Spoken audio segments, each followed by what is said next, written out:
Okay, plant intro. Everybody, meet the Chilean Guava, Mitis ugni.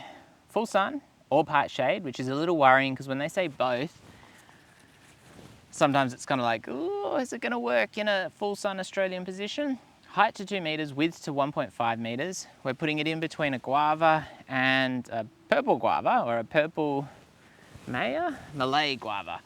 Basically because these spots are so hot in summer, I need kind of the plants intermesh to protect each other from that full scorching sun. And hopefully this is going to do the trick. If it survives. It does say it needs to be watered. We've got a good few months of decent weather, hopefully, before it gets like really hot and dry and awful. So maybe this will go okay here. It is actually a little clayey here.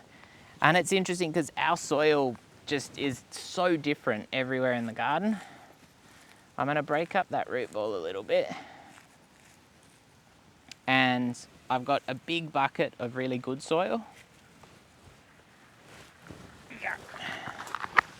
Even though it's clayey, I'm going to way overdo the soil, which is one of the benefits of having a soil delivery and having like more soil than you strictly need. We've got a little native vine there that I'm going to leave. And even though it's a little clayey there, oh, okay, that was out of my bucket. This is on a kind of a drop off to the driveway, so it should still drain pretty well, theoretically. I should really check if I press play or record. Whether I'm framed in shot or not is another question entirely. So, we're just going to chuck this guy in here.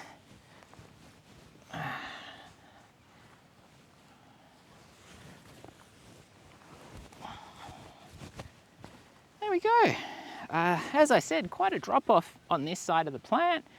These do grow fairly decent sized. However, one of the things that we're just going to do in the fruit forest is we're going to keep things controlled. We're going to keep them smaller than they might perhaps want and just fit a bit more in. And I know not everyone believes in doing that, but I've seen plenty of people who say it works, plenty of people demonstrating it works, and that's what I'm going to aim for. And worst case scenario, it doesn't work and the more dominant trees take over. And if it's a tree that I like less than the other stuff near it, I chop it down. So, you know, it's a win-win. I get to get the chainsaw out and chop a twig down. But yeah, I think it'll be all right. This does need a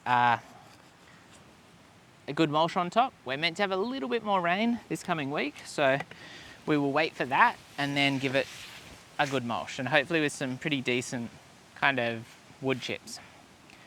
Yeah, that's the plan.